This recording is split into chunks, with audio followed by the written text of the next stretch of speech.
Hello दोस्तों, एक बार फिर से स्वागत है इस मास्टर सीरीज में। तो अगर आप नए हैं तो हमारे चैनल को सब्सक्राइब कीजिए ताकि आपको आने वाले वीडियो सबसे पहले आपको मिल सके। चलिए शुरू करते हैं आज का रूल नंबर 21। रूल नंबर 21 क्या कहता है, ध्यान से देखिएगा। रूल नंबर 21 में लिखा हुआ है कि कंपैरेटिव डिग्री के बाद देन, कभी भी कंपैरेटिव डिग्री आएगी, कंपैरेटिव बोले तो जिसमें ER लिखा होता है, जैसे वाइजर है ना, बेटर, इस तरीके से। तो कंपैरेटिव डिग्री के बाद देन का प्रयोग होता है। किसका प्रयोग होता है? देन का। आगे लिखा हुआ है सुपरलेटिव डिग्री के पहले द का प्रयोग होता है, और सुपरलेटिव डिग्री के पहले द। ये बात याद कर लीजिए कि सुपरलेटिव डिग्री के पहले द, ठीक है ना, और कंपैरेटिव डिग्री के बाद में देन का प्रयोग होता है। चलिए एग्जांपल देखते हैं तो आपको और ज्यादा समझ में आएगा। लिखा हुआ है, देख लीजिएगा। He is wiser to you, he is wiser to you. अब देखो यार, वाइजर आया है, वाइजर क्या है? कंपैरेटिव डिग्री है। अगर कंपैरेटिव डिग्री है तो यहां पर तो देन होना चाहिए, क्योंकि आपने कहा कंपैरेटिव डिग्री के बाद देन का प्रयोग होता है, इसीलिए ये सेंटेंस हो गया गलत, है ना, क्योंकि टू लिखा हुआ है भाई, हमको तो देन चाहिए। गलत है सेंटेंस। क्या बनेगा इसका? ही इज वाइजर देन यू। और अब आपका सेंटेंस सही होगा। क्यों? क्योंकि हमने कंपैरेटिव के बाद देन का यूज कर दिया और हमारा सेंटेंस सही हो गया। एक और एग्जांपल देखिए आप, आगे लिखा हुआ है, इसको भी मैं मिटा देता हूं तब समझ में आएगा आपको। मैं बना के ही दिखाता हूं आपको। लिखा हुआ Ramesh is best student of the class. गलत है भाई। क्यों गलत है? क्योंकि बेस्ट आ गया। अब सुपरलेटिव डिग्री क्या होती है? जिसमें EST लिखा होता है, वो सुपरलेटिव डिग्री होती है। बेस्ट हो गया, है ना, गुड, बेटर, बेस्ट हो गया, स्ट्रॉन्ग, स्ट्रॉन्गर, स्ट्रॉन्गेस्ट हो गया, जिसमें EST लगा हो वो सब सुपरलेटिव डिग्री होती है। तो देखो यार, बेस्ट आया है, बेस्ट, EST, ये क्या है? Superlative degree. इससे पहले द होना चाहिए था, नहीं है, इसीलिए आपका सेंटेंस गलत हो गया। सही क्या बनेगा? Ramesh is the best student of this class. ठीक है ना? अब सेंटेंस सही हो गया। क्यों सही हो गया भाई? क्योंकि हमने सुपरलेटिव डिग्री से पहले द, बहुत काम का ये रूल है, सुपरलेटिव डिग्री से पहले द का प्रयोग जरूर होता है। ठीक है ना? रूल नंबर नेक्स्ट देखते हैं, 22 क्या कहता है, इंपॉर्टेंट रहेगा 22। ध्यान दीजिएगा, लिखा हुआ है superior, senior, junior, prior, prefer, preferable. तो एक तो खास बात है जिसमें लास्ट में IOR हो, IOR, IOR, IOR, यानी कि जिसके लास्ट में कोई ऐसा वर्ड हो जिसके लास्ट में IOR आ जाए तो उसमें टू का प्रयोग होता है। किसका यूज होता है? टू का यूज होता है। तो जूनियर हो गया, सुपीरियर हो गया, एक्सटीरियर हो गया, है ना, इंफीरियर हो गया, सीनियर हो गया, इस तरीके से IOR आएगा तो हम टू लगा देंगे। ठीक है ना? दो शब्द और दिए हुए हैं, प्रिफर, प्रिफर के साथ में टू होता है, प्रिफर के साथ में टू, और प्रिफरेबल है तो भी हम टू का यूज इसके साथ करेंगे। कैसे? एग्जाम्पल में देखिएगा, दिखाया हुआ टू का प्रयोग होगा। ठीक है ना? टू का प्रयोग होगा। I know that Ram is junior than Shyam. देखिए यार, कोई खराबी नहीं है, I know that Ram is junior than Shyam. अगर हम स्पीकिंग में बोलते हैं, एकदम से फ्लुएंसी में बोलते हैं, सही लगेगा आपको, गलत नहीं है, लेकिन ये ग्रामेटिकली गलत है। कैसे गलत है? आई नो दैट सही है, राम इज सही है, जूनियर ये आ गया आपका IOR, IOR आया है तो यहां पर देन नहीं चाहिए भाई। अब ये सेंटेंस हो गया गलत। मैंने भी बताया IOR के साथ में टू का प्रयोग होता है। किसका यूज होता है? टू का प्रयोग होता है। अब ये गलत हो गया। सही क्या बनेगा?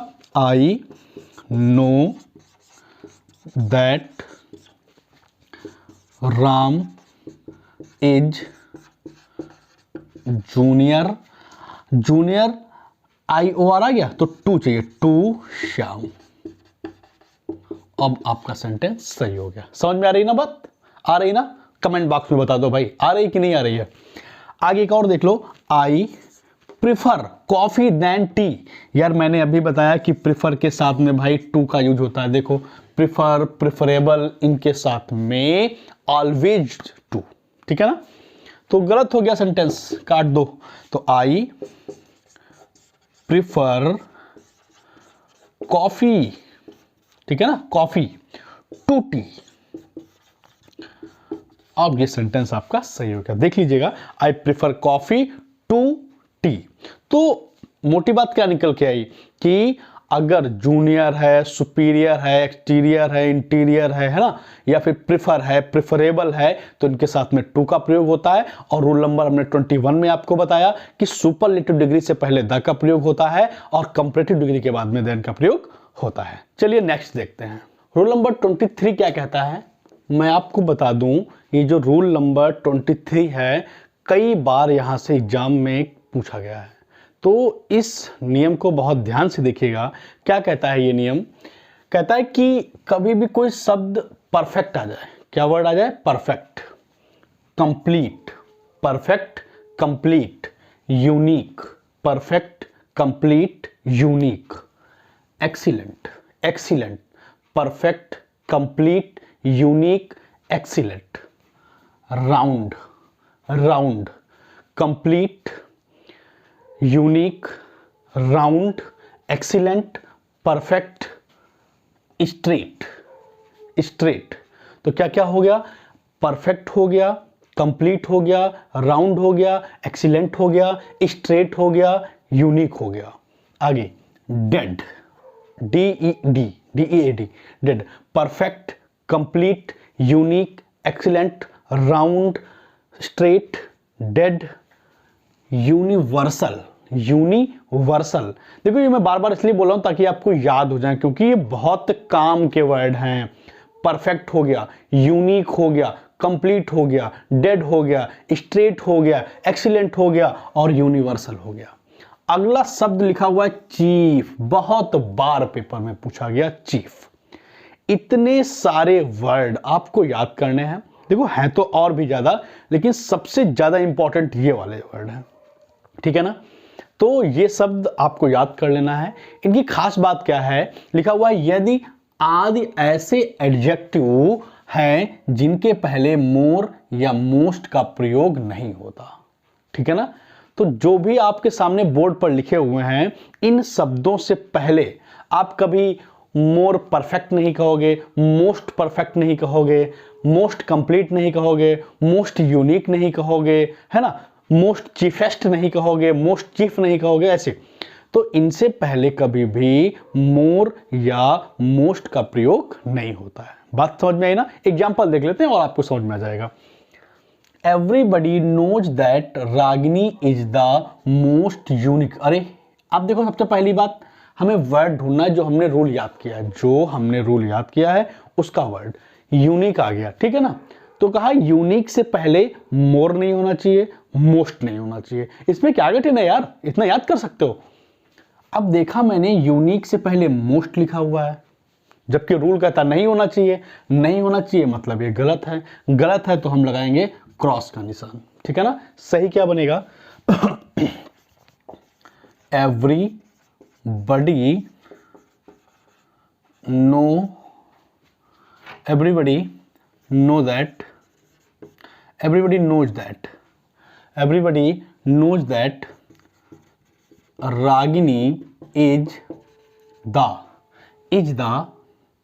अब मोस्ट तो हट गया, मोस्ट यूनिक हो जाएगा, most unique singer of this college. अब ये आपका सेंटेंस सही हो गया। हमने यूनिक से पहले मोस्ट को हटा दिया और सेंटेंस सही हो गया। यू नो, बात समझ में आ रही कि नहीं? आगे देखते हैं। एक और एग्जांपल लिया है, this is the most perfect. शब्द मिल गया हमको परफेक्ट। परफेक्ट से पहले भाई मोर या मोस्ट नहीं होना चाहिए। चलिए देखते हैं। परफेक्ट, अरे ये तो मोस्ट लिखा है, मतलब कि गलत है, इसीलिए सेंटेंस गलत हो गया और सही बनेगा this is the perfect piece of machinery I have ever seen. और ये आपका सेंटेंस सही हो गया। ठीक है ना, हमने परफेक्ट से पहले मूसला दिया, सेंटेंस सही हो गया। बात खूब समझ में आ रही होगी। देखो ये रूल आपके एग्जाम के लिए बहुत ही ज़्यादा महत्वपूर्ण है। तो अगर ये आपको वीडियो अच्छा लग रहा है, देखो मैं आपके लिए मेहनत कर रहा हूँ, तो आपको शेयर कर देना चाहिए और नए हैं तो सब्सक्राइब जरूर कीजिएगा। रूल नंबर 24 देखते हैं। रूल नंबर 24, 100 रूल में मैं पूरी आपकी पार्ट ऑफ स्पीच कंप्लीट करा दूंगा। पूरा ध्यान से देखिएगा बस। ये यार बहुत इंपॉर्टेंट है, ये इतना इंपॉर्टेंट है जिनको नहीं पता उनके लिए जहर हो जाएगा, और जिन्होंने ये क्लास पढ़ ली उनके लिए ये अमृत साबित होगा। देखो लिखा हुआ है कंपैरेटिवली, रिलेटिवली। कंपैरेटिवली और रिलेटिवली के बाद में पॉजिटिव डिग्री का प्रयोग होता है।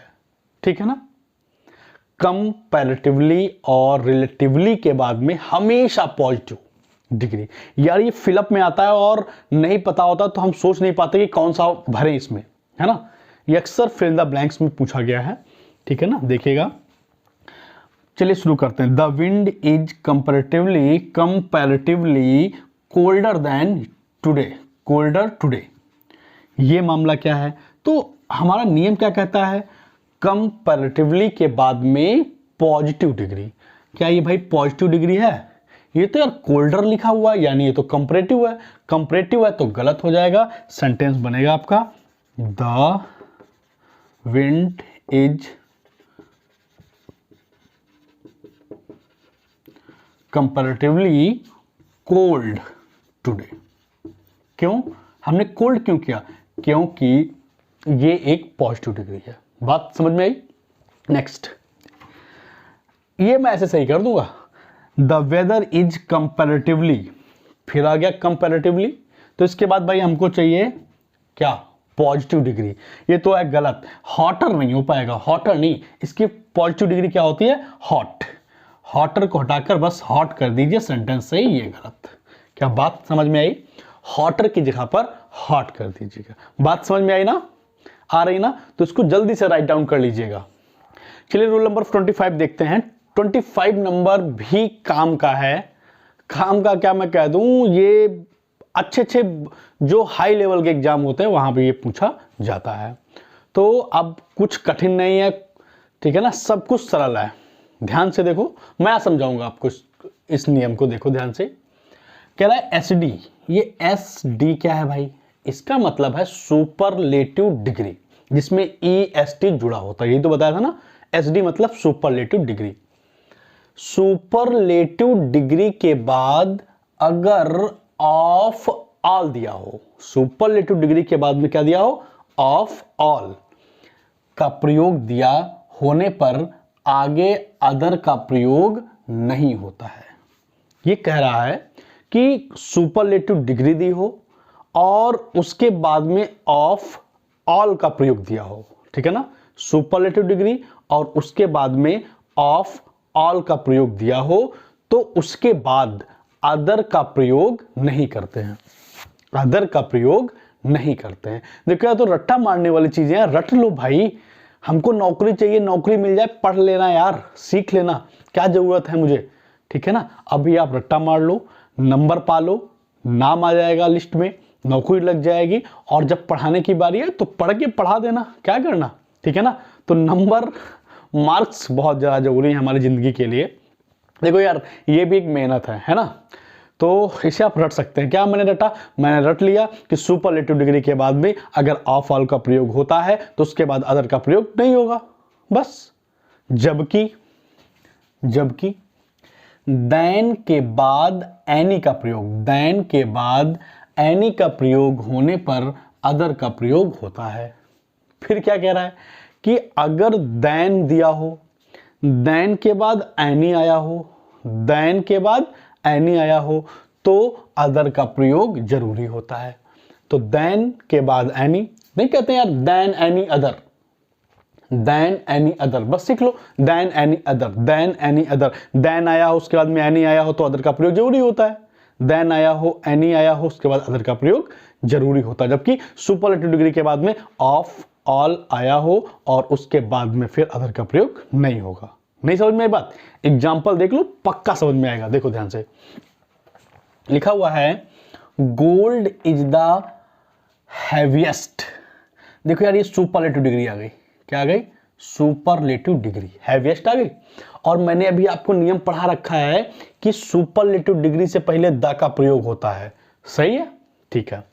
सुपरलेटिव डिग्री के बाद में क्या हो? ऑफ ऑल, ये आ गया ऑफ ऑल। सुपरलेटिव डिग्री के पहले क्या आ गया? सॉरी बाद में क्या आ गया? Of all. तो ऑफ ऑल आएगा तो हम अदर का प्रयोग नहीं करेंगे भाई। ऑफ ऑल अदर मेटल्स, अरे ये आ गया अदर, ये अदर जो था मामला गड़बड़ कर रहा था, इसीलिए हमने काट दिया और लगा दिया क्रॉस का निशान। बात समझ में आ रही है ना? ठीक है। तो इसका सही क्या बनेगा? इसका सही बनेगा गोल्ड इज द हैवीएस्ट। अब सुपर डिग्री, फिर ऑफ ऑल, फिर अदर का प्रयोग होगा नहीं, और मेटल्स, और इस तरीके से आपका सेंटेंस सही हो गया। नियम समझ में आया ना? ठीक है। दूसरा हम आपको बताते हैं देन एनी अदर वाला रूल। देखो क्या है मामला। गोल्ड, ठीक है, गोल्ड लिख लिया, इज लिख लिया, हैवियर, हैवियर लिख लिया, देन लिख लिया, एनी आ गया, एनी लिख लिया, लेकिन देन एनी अदर होना चाहिए था यार, यहाँ कुछ मिसिंग है, समथिंग इज मिसिंग, है ना? तो इसीलिए गलत। तो then any other, other metals का प्रयोग हो जाएगा और ये सेंटेंस आपका सही हो जाएगा। क्या बात समझ में आ रही है ना? ठीक है, बात समझ में आई ना? चलिए आगे देखते हैं। तो ये नियम देखो यार, कठिन नियम है, लेकिन आपके लिए अब हो गया है सरल। आप चाहो तो एक बार देख लो, दोबारा आप थोड़ी स्पीड बढ़ाकर देख सकते हो, या फिर मैं आपको एक बहुत अच्छा तरीका बता दूं, आप इसको राइट डाउन कर लीजिए, है ना? और जब भी एग्जाम देने जाएं, आज सीख लिया आपने, देन अगली बार हम इसका रिवीजन करके जाएंगे। और जब कहते हैं ना कि हथियारों में जब धार पैनी हो ना, तो सारे रास्ते आसान होते हैं। तो अगर ये सब आपको रट गया है, याद हो गया है, तो 100% ये आपके एग्जाम में मदद करेंगे। यही हमारी ताकत है ना? रूल नंबर 26 काम का है, देख लीजिए। कह रहा है कि कभी भी वाक्य में double comparative degree, double superlative degree का प्रयोग नहीं होता है। कि कोई सेंटेंस दिया हो, कोई भी सेंटेंस दिया हो, उसमें डबल कंपैरेटिव डिग्री आ जाए, समझ रहे हैं? कंपैरेटिव बोलो तो ईआर, डबल कंपैरेटिव डिग्री या डबल सुपरलेटिव डिग्री का प्रयोग नहीं होता है। बात समझ में आ गई? एग्जांपल देख लीजिए। राम इज द मोस्ट, देखो राम इज द मोस्ट, ये क्या है? Superlative degree. राम, क्योंकि सुपरलेटिव डिग्री के पहले द होता है, सही है? Ram is the most tallest, अरे एक और सुपरलेटिव डिग्री, ये क्या मामला है? यही वो नियम कह रहा था कि double superlative degree, double comparative degree का प्रयोग नहीं होता है, ठीक है ना? तो इसीलिए ये सेंटेंस हो गया आपका गलत। तो आपको क्या करना चाहिए? राम इज द मोस्ट, हटा दो भाई, मोस्ट हटा दो, डबल है ना, द टालेस्ट ऑफ ऑल, और सेंटेंस सही। मोस्ट हटा दीजिए, क्योंकि यही तो बताया किसी भी सेंटेंस में डबल सुपरलेटिव, डबल कंपैरेटिव नहीं होता है। ठीक, समझ में आई बात? एक और एग्जांपल लिख रखा है, माधुरी इज मोर वाइजर। मैं इसी में समझा दूं, इसी में देखिएगा। देखो यार, वाइजर क्या है? Comparative degree. मोर क्या है? Comparative degree. तो यार डबल डबल कंपैरेटिव डिग्री भाई क्यों? रूल कहता है होना नहीं चाहिए। तो ठीक है, आप हटा दो मोर, मोर हटा दो, अब आपका सेंटेंस सही हो गया। बात समझ में आ रही है ना? आई? ठीक है। रूल नंबर हम 27 की ओर बढ़ते हैं। 27 क्या कहता है? कहता है कि यार अगर दो एडजेक्टिव एंड से जुड़े हों, अगर दो एडजेक्टिव एंड से जुड़े हों तो एक ही डिग्री में होंगे। मतलब कह रहा है कि कोई दो एडजेक्टिव हैं, एक इधर एडजेक्टिव है, एक इधर एडजेक्टिव है, और बीच में एंड से जुड़ा हुआ है, ठीक है ना? एंड से जुड़ा हुआ है। तो जो पहले एडजेक्टिव है, जिस डिग्री में पहला वाला एडजेक्टिव होगा उसी डिग्री में बाद वाला एडजेक्टिव है। अगर पहला वाला सुपरलेटिव डिग्री में है तो उधर वाला भी सुपरलेटिव डिग्री में होगा। अगर इधर वाला पॉजिटिव डिग्री में है तो उधर भी पॉजिटिव डिग्री होगी। अगर इधर वाला कंपैरेटिव है तो उधर भी कंपैरेटिव डिग्री ही होगा। इसका कहने का मतलब है एंड से जुड़ा हो तो दोनों तरफ बात समझ रहे हैं ना, दोनों तरफ डिग्री एक जैसी होनी चाहिए। देखो example, Ram is the tallest. कैसी है भाई, टालेस्ट कैसा है, जल्दी से बताओ कमेंट बॉक्स में अगर पता है तो। टालेस्ट EST लगा है, मैंने सिखा रखा आपको कि ये सुपरलेटिव डिग्री है। अगर यार इधर सुपरलेटिव है तो उधर क्या होना चाहिए, उधर भी सुपरलेटिव होनी चाहिए कि नहीं होनी चाहिए। ठीक है, तो Ram is the tallest and better, ये तो यार कंपैरेटिव डिग्री है। गड़बड़ हो गया मामला, ये तो कंपैरेटिव है यार। तो इधर भी अगर इधर सुपरलेटिव है तो हम यहां पर भी क्या कर दें, बताओ क्या कर दें, सुपरलेटिव ही बना दें। तो आपने पढ़ा होगा गुड बेटर बेस्ट, तो इस बेटर को हटाकर हम यहां पे कर देते हैं best. Student of the class sentence सही, मतलब एंड से जुड़ा था, एक इधर। अगर इधर सुपरलेटिव डिग्री तो ये भी हो गया आपका सुपरलेटिव डिग्री, और इस तरीके से आपका पूरा सेंटेंस सही हो गया। एक बार देख लीजिएगा इसको। अगर देखो यार, आपको मैं बताऊं, जैसे आप अभी KVS का पेपर देने जा रहे हैं, आप SSC में 10+2 वाला देने जा रहे हैं, या MTS का होने वाला एग्जाम है, या CRPF का एग्जाम होने वाला है, सुपर टेट देने जा रहे हैं आप, टेट TET अब तो बहुत ज़्यादा इंपॉर्टेंट है, उसका 1/4 जुड़ने के लिए बोल रहे हैं ना। तो वहाँ पे अगर आप इंग्लिश के एस्पायरेंट्स हैं तो मैं आपको बता दूं कि इंग्लिश, ये जो टॉप 100 रूल्स हैं ये बहुत ही ज़्यादा काम के हैं। ठीक है ना, तो इंग्लिश बहुत ईजी है, आप देख भी रहे हैं, इंग्लिश बहुत ज़्यादा ईजी है जो हमारा स्कोर कार्ड बढ़ा सकती है। ठीक है ना, तो इसको ध्यान से देखिएगा। अगर आपने इससे पहले वाले वीडियोज नहीं देखे हैं तो हमारे प्लेलिस्ट में जाकर वहाँ पर वीडियोज देख लीजिएगा। बात समझ में आ रही है ना? अगर बात समझ में आ रही है तो कमेंट बॉक्स में लिख के बता दीजिए कि कैसा लग रहा है आपको, क्या अच्छा लग रहा है, क्या इसके आगे वीडियो बनाना चाहिए या नहीं बनाना चाहिए। अगर आपको पसंद है तो मैं आगे वीडियो जरूर बनाऊंगा, टॉप 100 रूल कराऊंगा जो आपके हर एग्जाम के लिए बहुत ही ज़्यादा अच्छे होंगे। ठीक है ना, तो आपका स्कोर 100% बढ़ेगा। तो बने रहिए मेरे साथ, मिलते हैं नेक्स्ट वीडियो में, तब तक के लिए गुड बाय।